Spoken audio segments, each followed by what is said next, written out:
Figma To Code. If this guide helpful, don't forget to like and subscribe.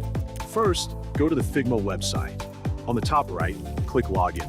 Then choose Continue with Google or enter your email and password manually. Once you're logged in, navigate to Templates and Tools to explore available templates. Browse through the options and select a design that fits your style. Click the template, then choose Open in Figma. The template will be loaded into your project and ready to edit.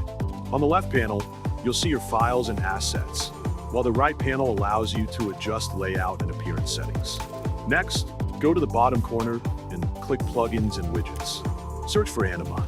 Once the Anima pop-up appears, click Login to Anima, or choose Sign Up for free. You can sign in using Google or create an account via email. After signing in, return to your Figma project and select any layer. The code will appear automatically. Click Prompt in Playground to begin the export.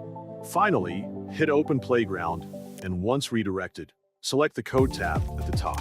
Your design is now ready to be converted into code instantly.